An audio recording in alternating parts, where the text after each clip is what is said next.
Halo, selamat pagi anak-anak. Bertemu lagi dengan Ibu Diah dalam pembelajaran hari ini ya. Sebelum kita mengawali pembelajaran, marilah kita berdoa terlebih dahulu ya anak-anak. Berdoa supaya kita diberikan kelancaran saat belajar nanti, dari awal hingga akhir. Dan semoga ilmu yang kita dapat bermanfaat bagi masa depan kita nantinya ya. Baik anak-anak, di sini Ibu Diah akan memimpin doa. Ambil sikap berdoa ya anak-anak dengan cara menundukkan kepala. Berdoa akan Ibu pimpin. Berdoa menurut kepercayaan masing-masing. Mulai.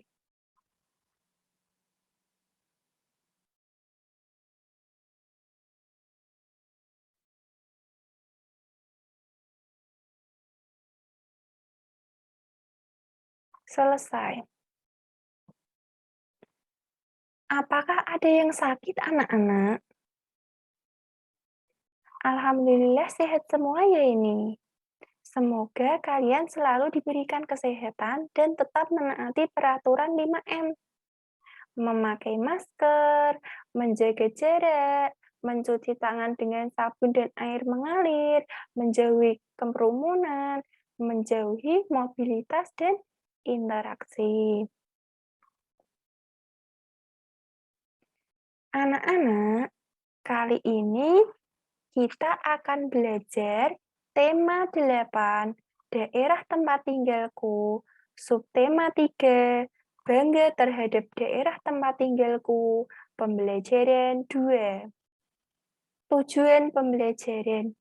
Yang pertama, dengan melihat gambar benda berbentuk 3 dimensi, siswa dapat menguraikan pengertian dan ciri-ciri gambar 3 dimensi dengan tepat. Yang kedua, dengan menguraikan gambar, siswa dapat menyeleksi gambar dan bentuk 3 dimensi dengan tepat. Yang ketiga, dengan menyeleksi, siswa dapat membuat karya 3 dimensi dengan tepat. Yang keempat, dengan mencermati teks cerita fiksi yang berjudul Aladin dan Lampu Ajaib, siswa dapat menemukan tokoh-tokoh yang terdapat pada teks fiksi dengan tepat.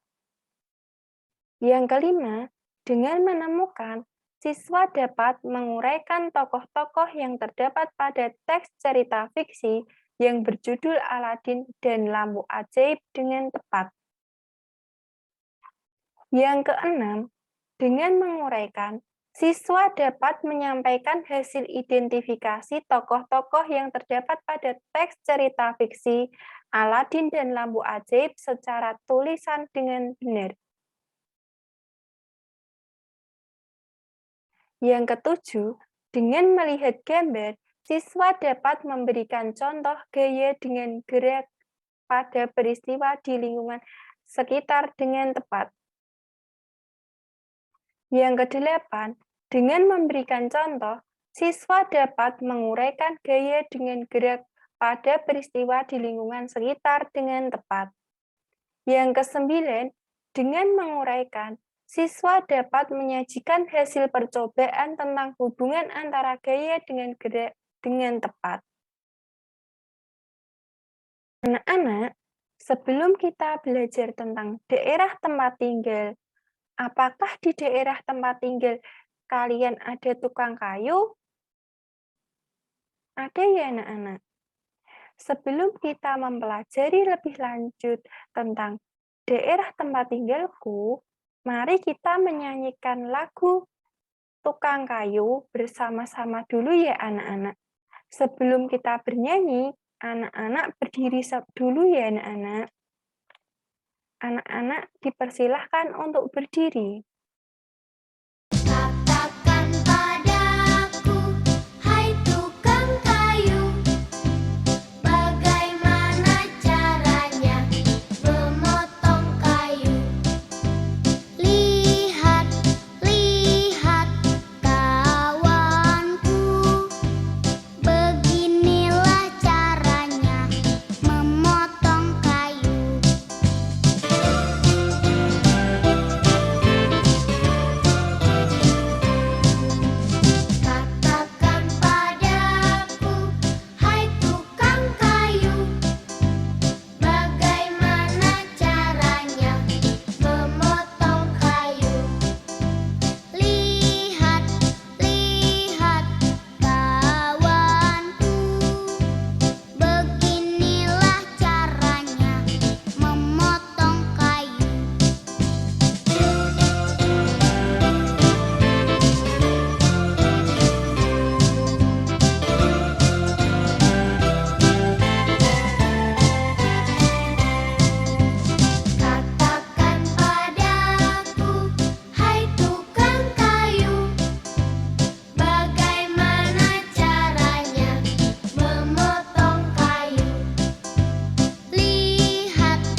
Terima kasih anak-anak yang telah menyanyikan lagu Tukang Kayu dengan penuh semangat.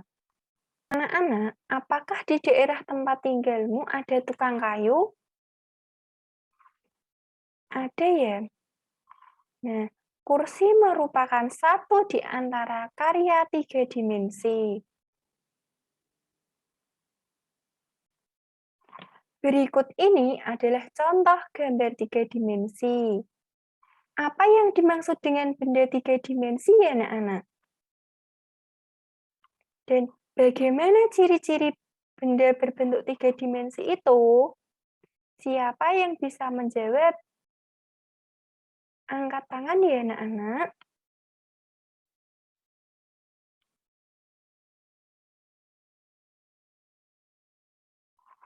Benar sekali. Benda 3 dimensi adalah karya seni rupa yang memiliki panjang, lebar, dan tinggi, serta memiliki volume.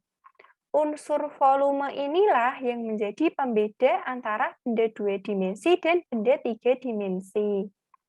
Ciri-cirinya yang pertama memiliki panjang, lebar, dan tinggi. Yang kedua, dapat dinikmati keindahan dari sudut manapun. Yang ketiga, memiliki volume. Jenis benda yang dapat dituangkan dalam gambar 3 dimensi itu ada yang pertama, benda kubsistis. Benda kubsistis itu apa ya, anak-anak? Ya, jadi benda yang berbentuk menyerupai bangunan kubus atau balok. Contohnya ada meja, kursi, almari, dan tempat tisu. Yang kedua ada benda silindris. Apa yang dimaksud dengan benda silindris, anak-anak? Iya, benar sekali. Benda silindris adalah benda-benda yang berbentuk menyerupai silinder atau elips. Contohnya ada piring, mangkuk, gelas, teko, dan juga guci. Yang ketiga ada benda bebas. Benda bebas adalah benda-benda yang bentuknya tidak beraturan. Contohnya ada buah-buahan, ada batu, dan pohon. Kalian kan sudah tahu pengertian benda 3 dimensi, jenis-jenis karya 3 dimensi, dan contohnya. Ibu beri waktu 15 menit untuk mengerjakan soal ini ya, anak-anak.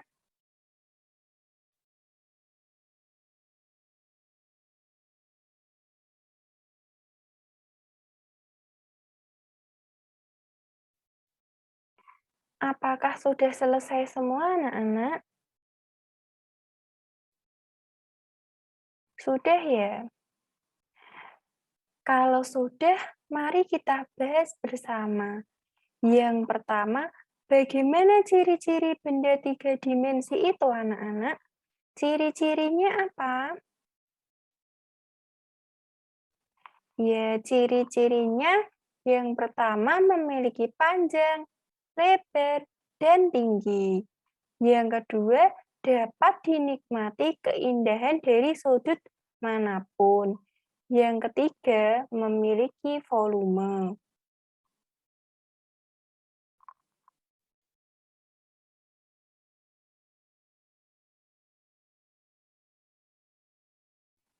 Kemudian nomor 2, apa saja jenis-jenis karya 3 dimensi? Jenisnya ada apa saja ya, anak-anak? Iya, benar sekali. Ada benda kubsistis, ada benda bebas,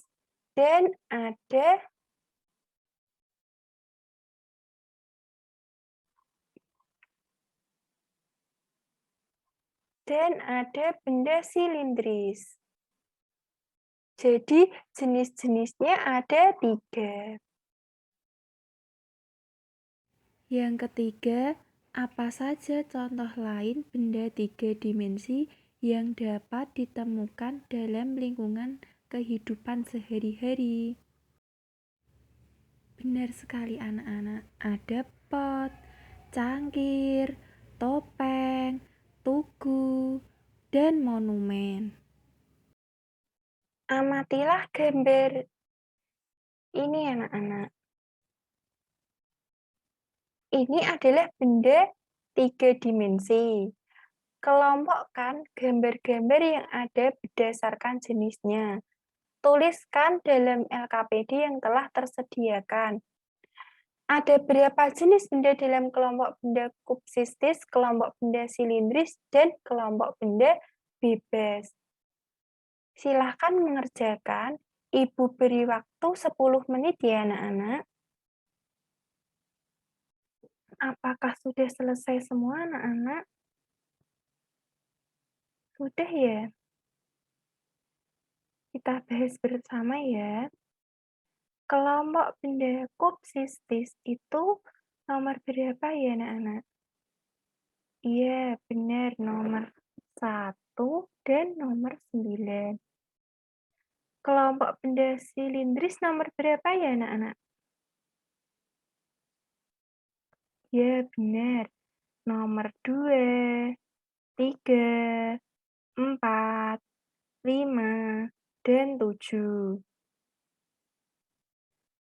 Kemudian kelompok benda bebas nomor berapa ya anak-anak? Benar sekali. Nomor 6, nomor 8, dan nomor 10.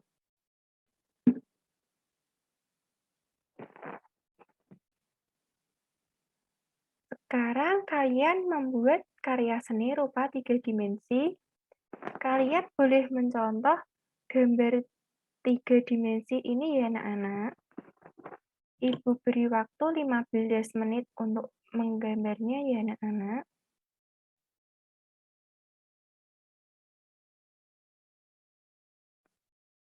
Apakah sudah selesai semua anak-anak menggambarnya? Sudah ya? Biar tidak pada lemas, kita lakukan tepuk semangat dulu ya anak-anak. Tepuk semangat. Semangat. Semangat. Saat kita melihat teko, mengingatkan kita pada cerita Aladin dan lampu ajaib. Cerita Aladin dan lampu ajaib merupakan contoh cerita fiksi. Pasti kalian semua sudah pernah mendengar cerita Aladin dan lampu ajaib ya anak-anak? Untuk mengingatnya, kalian baca cerita Aladin dan lampu ajaib. Mari kita membaca bersama-sama ya anak-anak. Tokoh dalam cerita yang pertama itu tokoh antagonis. Tokoh antagonis itu adalah pemeran jahat dalam cerita. Yang kedua, tokoh protagonis. Tokoh protagonis itu tokoh yang baik. Yang ketiga, tokoh tritagonis. Tokoh tritagonis itu tokoh yang netral, biasanya berpihak kepada tokoh antagonis dan protagonis. Setelah kalian membaca teks singkat cerita Aladin dan lampu ajaib dan mengetahui tokoh-tokoh dalam cerita, yaitu ada tokoh antagonis, protagonis, dan tritagonis, tuliskan tokoh-tokoh dan sifatnya pada cerita Aladin dan lampu ajaib. Ibu beri waktu 10 menit ya anak-anak. Sudah ya? Mari kita bahas cerita Aladin dan lampu ajaib. Tokoh-tokoh yang terdapat dalam cerita Aladin dan lampu ajaib yang pertama adalah Aladin. Aladin termasuk tokoh protagonis. Aladin baik. Ia suka memberi hasil curian kepada orang yang membutuhkan. Yang kedua, Ibu Aladin. Ibu Aladin sifatnya bijaksana dan menyayangi putranya. Yang ketiga, penyihir. Penyihir termasuk tokoh antagonis. Dia jahat dan licik. Yang keempat, peri lampu. Peri lampu sifatnya patuh dan suka mengabulkan permintaan. Yang kelima, raja. Raja sifatnya bijaksana dan menyayangi putrinya. Yang keenam, putri raja. Putri raja sifatnya cerdas, pemberani, dan sangat mencintai rakyatnya. Ada 5 pengaruh gaya terhadap benda. Yang pertama, gaya bisa membuat benda diam menjadi bergerak. Yang kedua, gaya bisa membuat benda bergerak menjadi diam. Yang ketiga, gaya bisa membuat arah gerak benda. Yang keempat, gaya bisa mengubah kecepatan gerak benda. Yang kelima, gaya bisa mengubah bentuk benda. Macam-macam gaya ada 6. Yang pertama, gaya otot. Gaya otot, setiap gerakan yang kita lakukan sebagian besar menggunakan gaya otot. Sesuai dengan namanya, gaya otot adalah gaya yang dilakukan oleh otot-otot tubuh kita. Gaya otot sering digunakan kita menarik, mendorong, serta mengangkat barang, bahkan ketika kita berolahraga, kita menggunakan gaya otot. Contohnya, mendorong meja, menarik dan menutup pintu. Kemudian, gaya pegas. Gaya pegas, gaya yang dihasilkan dari karet pegas yang direnggangkan. Contoh gaya pegas biasanya kita lihat pada gerakan anak panah yang dilepaskan. Kemudian ada gaya listrik statis. Gaya listrik statis adalah kekuatan yang dimiliki benda bermuatan listrik untuk menarik benda di sekitarnya. Untuk membuktikan saat mendekatkan garis tersebut ke potongan-potongan kertas kecil, kamu bisa melihat potongan-potongan kertas itu menempel di penggaris. Yang keempat, gaya magnet. Gaya magnet biasanya benda berbahan besi atau baja. Yang kelima, gaya gravitasi. Gaya gravitasi merupakan gaya bumi menarik benda ke bawah. Contohnya, buah yang jatuh dari pohonnya. Yang keenam, gaya gesek. Gaya gesek dihasilkan dari gesekan antara dua benda. Contohnya dalam kehidupan sehari-hari adalah ketika kita berjalan. Benda 3 dimensi berupa teko dapat dibuat dengan cara dibentuk dari tanah liat, karena pengaruh gaya saat membentuk. Tanah liat yang tadinya tidak berbentuk menjadi berbentuk teko. Masih ingatkah kamu dengan pembelajaran 1 yang membahas tentang hubungan gaya dengan gerak? Dapatkah kamu menemukan hubungan gaya dan gerak pada peristiwa di lingkungan sekitar tempat tinggalmu? Amatilah gambar peristiwa berikut. Amatilah gambar anak bermain ketapel, paman menimba dengan ember, dan perajin membuat gerabah. Kerjakan soal berikut ini, Ibu beri waktu 10 menit ya anak-anak. Apakah sudah selesai anak-anak? Sudah ya? Mari kita bahas bersama. Yang pertama, hubungan gaya dan gerak pada peristiwa menimba. Saat kita menimba air, kita menggunakan gaya otot untuk menarik ember berisi air dari dalam sumur. Dari gaya tarikan yang dilakukan, ember yang awalnya diam jadi bergerak ke atas. Jadi kesimpulannya, gaya bisa membuat benda diam menjadi bergerak. Yang kedua, hubungan gaya dan gerak pada peristiwa bermain ketapel adalah saat bermain ketapel, kita menggunakan gaya otot untuk menarik ketapel. Kemudian, ada gaya pegas dari karet yang dilepaskan. sehingga karet bisa bergerak. Gaya itu membuat benda yang diletakkan pada karet yang awalnya diam menjadi bergerak. Jadi, kesimpulannya, gaya bisa membuat benda diam menjadi bergerak. Yang ketiga, hubungan gaya dan gerak pada peristiwa membuat gerabah adalah pada saat perajin membuat gerabah, perajin menggunakan gaya otot untuk menekan tanah liat. Dan ada juga gaya gesek yang terjadi saat tangan bergesekan dengan tanah liat.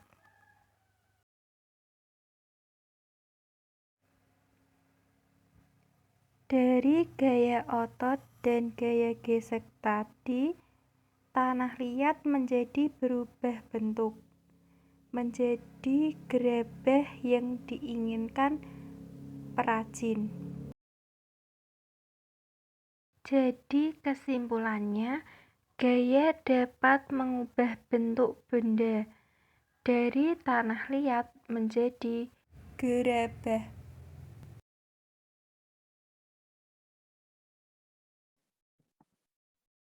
Apa hubungan antara gaya dan gerak pada permainan ketapel, anak-anak? Iya, benar sekali. Saat bermain ketapel, kita menggunakan gaya otot untuk menarik ketapel.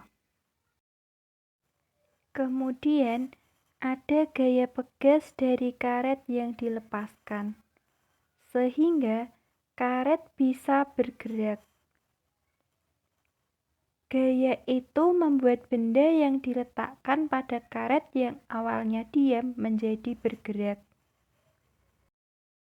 Jadi, kesimpulannya, gaya bisa membuat benda diam menjadi bergerak. Sebelum kita mengerjakan soal evaluasi, marilah kita bersama-sama menyanyikan lagu Tukang Kayu. Anak-anak dipersilahkan untuk berdiri. Katakan padaku, hai tukang kayu, bagaimana caranya memotong kayu? Lihat, lihat kawanku, beginilah caranya memotong kayu.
Ibu beri waktu 10 menit untuk mengerjakan soal evaluasi.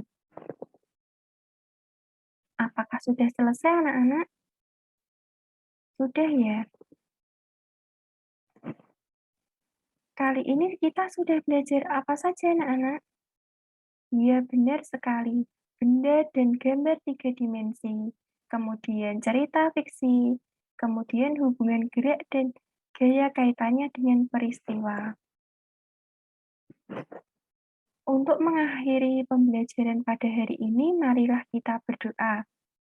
Berdoa akan Ibu Pimpin. Menurut agama dan kepercayaan masing-masing, berdoa mulai.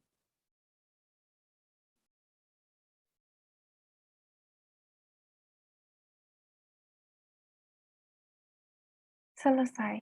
Terima kasih anak-anak yang sudah semangat mengikuti pembelajaran pada hari ini. Tetap jaga kesehatan ya anak-anak. Semangat dalam belajarnya. Sampai jumpa pembelajaran selanjutnya anak-anak.